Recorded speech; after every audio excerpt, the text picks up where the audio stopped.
Oke, assalamualaikum warahmatullahi wabarakatuh.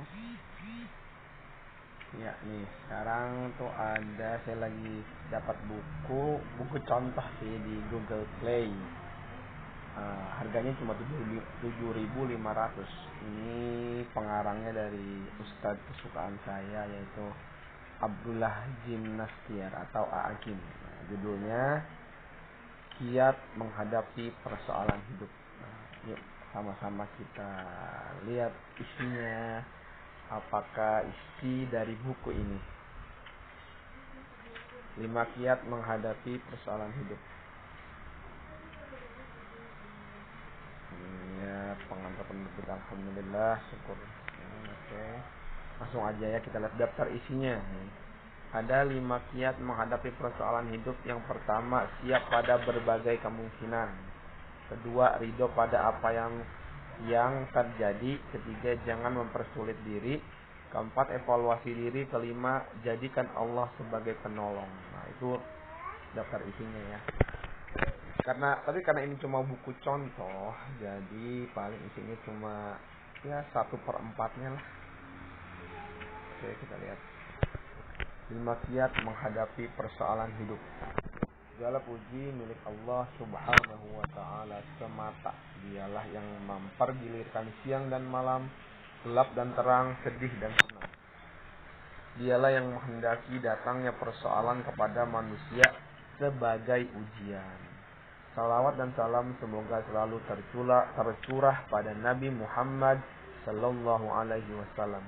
Dialah teladan panutan umat manusia hingga akhir zaman.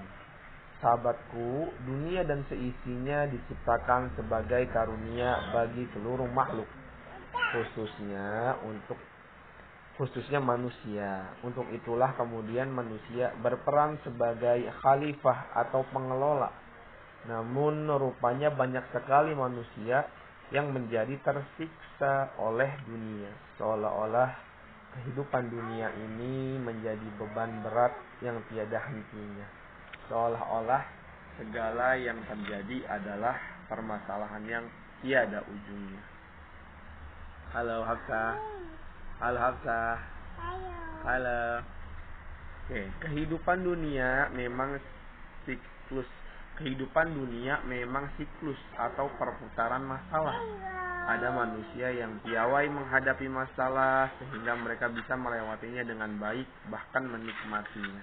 Namun ada juga manusia yang tidak pandai menghadapi permasalahan dunia sehingga mereka merasa frustasi dan tersiksa. Maka yang jadi persoalan itu bukanlah masalahnya, akan tetapi sikap manusia dalam menghadapi masalah itu. Ada sebuah cerita ringan yang menggambarkan tentang bagaimana manusia menghadapi permasalahan hidup. Cerita tentang kakak beradik penjual tape. Suatu ketika sehabis sholat subuh, mereka berdua berangkat untuk berjualan tape. Ketika melintasi mematang sawah, sang kakak terpeleset dan terjatuh. Kayu pikulan keranjang tapenya patah sehingga tape yang akan dijualnya itu tumpah berserakan di atas sawah yang basah. Sang kakak menggerutu atas peristiwa tersebut karena belum sempat berjualan. Tape yang diharapkan bisa mendatangkan keuntungan itu sudah berhamburan tak karuan. Ia pun memutuskan untuk kembali pulang, sedangkan sang adik melanjutkan perjalanannya. Tak lama kemudian, sang kakak memperoleh kabar bahwasanya kendaraan satu-satunya yang biasa dipakai untuk moda transportasi para penjual tape dari kampung tersebut ke pasar mengalami kecelakaan. Seluruh penumpangnya mengalami cedera. Mendengar kabar itu, betapa terkejutnya sang kakak. Ia merasa begitu beruntung tidak turut serta di dalam kendaraan tersebut, karena batal berangkat gara-gara ia terjatuh dan patah kayu pikulannya di sawah tadi. Demikianlah, beberapa saat sebelumnya ia menganggap bahwa jatuhnya ia dan patahnya pikulan itu sebagai kesialan. Namun beberapa saat kemudian ia menganggap kejadian tersebut sebagai keberuntungan. Cerita ini menunjukkan bahwa yang jadi masalah itu bukanlah kejadian ia terjatuh dan patahnya kayu pikulan. Akan tetapi yang jadi masalah adalah cara atau sikapnya ketika menghadapi kejadian tersebut. Lantas bagaimana supaya kita bisa menjadi insan yang terampil dan pandai menghadapi berbagai permasalahan kehidupan dunia, sehingga dari setiap permasalahan hidup ini kita justru bisa belajar dan menjadi manusia yang tangguh, yang lebih tangguh lagi. Berikut ini 5 kiat menghadapi persoalan hidup. Nah, ini nih yang tunggu-tunggu nih. Apakah 5 kiat itu tadi udah disebutin sih ya di daftar isi. Tapi bagaimana penjelasannya? Nah, yang pertama adalah siap pada berbagai kemungkinan. Kiat pertama adalah kesiapan diri dalam menghadapi berbagai kemungkinan yang terjadi, yaitu terhadap kejadian yang sesuai dengan keinginan kita dan terhadap kejadian yang tidak sesuai dengan keinginan kita. Mengapa kita harus siap? Karena yang terjadi di dalam hidup ini tidak akan selalu sesuai dengan keinginan kita. Bahkan kita harus akui bahwa jauh lebih banyak yang terjadi tanpa kita duga daripada yang terjadi yang kita duga. Maka alangkah menderitanya diri kita apabila kita hanya mempersiapkan diri untuk menghadapi kejadian yang sesuai dengan keinginan diri kita. Karena yang banyak terjadi adalah yang tidak sesuai dengan keinginan kita. Selain itu, yang penting kita yakini adalah bahwa sesungguhnya yang kita sangka baik untuk diri kita belum tentu baik menurut Allah Subhanahu wa Ta'ala, Zat yang Maha Tahu. Adalah suatu kesombongan terselubung jika kita merasa bahwa perhitungan kita adalah yang terbaik, padahal wawasan kita dan ilmu kita tidaklah seberapa. Sedia payung sebelum hujan itu mengakibatkan apabila hujan maupun tidak hujan bisa disikapi dengan sikap terbaik. Berbeda dengan orang yang tidak mempersiapkan payung. Maka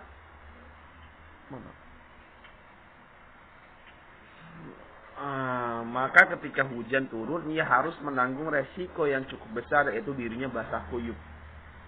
Barang bawaannya pun ikut basah. Oleh karena itu,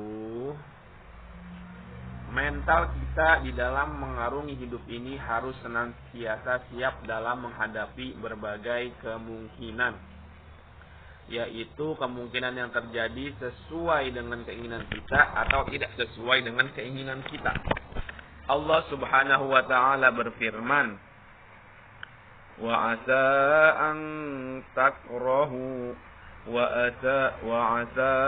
أَن تَكْرَهُوا شَيْئًا وَهُوَ خَيْرٌ لَكُمْ وَعَسَىٰ أَن تُحِبُّوا شَيْئًا وَهُوَ شَرٌّ لَكُمْ وَاللَّهُ يَعْلَمُ وَأَنْتُمْ لَا تَعْلَمُونَ.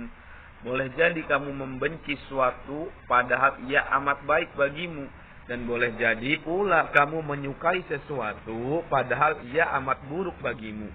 Allah Maha mengetahui sedangkan kamu tidak tahu.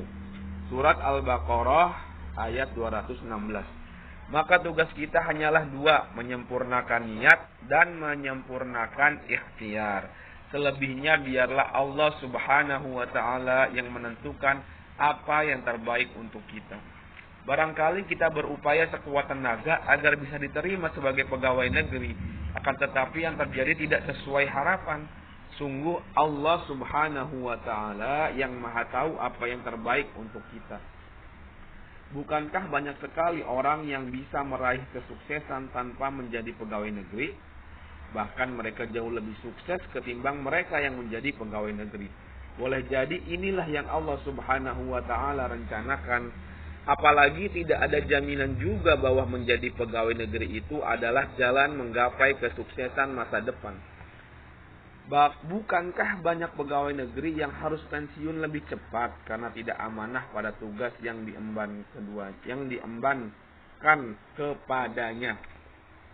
Contoh lainnya, misalnya seorang wanita yang dilamar atau dikhitbah seorang pemuda. Meski sudah dilakukan khitbah, kedua calon pengantin ini sudah seharusnya memiliki kesiapan. Siap apa? Siap jika pernikahan yang mereka dambakan itu benar-benar terjadi, juga siap seandainya pernikahan yang mereka impikan itu tidak terjadi. Karena sesungguhnya yang melamar itu belum tentu jodohnya. Walaupun segala janji, sumpah, berbagai kata-kata manis sudah diikrarkan, pernikahan tidak akan terjadi jika Allah Subhanahu wa ta'ala tidak menghendakinya. Salah satu cara yang mujarab agar kita senantiasa siap menghadapi segala kemungkinan adalah dengan berprasangka baik kepada Allah Subhanahu wa ta'ala. Jika tidak terbiasa berprasangka baik kepada Allah Subhanahu wa ta'ala itu akan sulit. Namun tidak jika kita membiasakan diri dengan cara melatih diri. Mengapa berprasangka baik kepada Allah Subhanahu wa ta'ala itu sangat penting? Sebuah hadis qudsi berbunyi, sesungguhnya Allah berfirman, "Aku sebagaimana prasangka hambaku kepadaku. Aku bersamanya jika ia berdoa kepadaku." Hadis riwayat Tirmizi. Di dalam hadis yang lain Rasulullah sallallahu alaihi wasallam bersabda, Allah Subhanahu wa taala berfirman, "Aku sesuai dengan prasangka hambaku kepadaku dan aku akan bersamanya selama ia mengingatku. Jika ia mengingatku dalam dirinya, maka aku mengingatnya dalam diriku, dan jika ia mengingatku dalam sekumpulan orang, maka aku akan mengingatnya dalam sekumpulan yang lebih baik dan lebih bagus darinya. Dan jika ia mendekat kepadaku satu jengkal, maka aku akan mendekat kepadanya satu hasta. Jika ia mendekat kepadaku satu hasta, maka aku akan mendekat kepadanya satu depa. Dan jika ia mendatangiku dengan berjalan, maka aku akan mendatanginya dengan berlari." Hadis riwayat Bukhari dan Muslim. Berprasangka baik terhadap Allah Subhanahu wa ta'ala akan membuat kita senantiasa siap menerima ketetapan Allah Subhanahu wa ta'ala yang akan terjadi kepada kita. Baik itu kenyataan yang sesuai dengan keinginan kita, maupun kenyataan yang tidak sesuai dengan keinginan kita. Baik itu kenyataan yang berupa keberuntungan, maupun kenyataan yang berupa musibah. Prasangka baik terhadap Allah Subhanahu wa ta'ala akan membuat kita senantiasa yakin bahwasanya setiap ketetapan Allah Subhanahu wa ta'ala terhadap diri kita itu pada hakikatnya adalah kebaikan. Meskipun kenyataan yang terjadi itu adalah musibah atau ketidakberuntungan, tetaplah itu suatu kebaikan darinya karena selalu ada makna atau pelajaran atau hikmah di balik suatu kejadian. Allah Subhanahu wa ta'ala tidak menjadikan suatu peristiwa di dunia ini dengan sia-sia atau tanpa maksud dan tujuan. Oleh karenanya prasangka baik kepada Allah Subhanahu wa ta'ala kemudian akan membuat kita senantiasa siap menghadapi kenyataan yang akan terjadi terhadap diri kita. Karena prasangka baik terhadap Allah Subhanahu wa ta'ala akan membuat mental kita lebih kuat sebelum segala sesuatunya terjadi.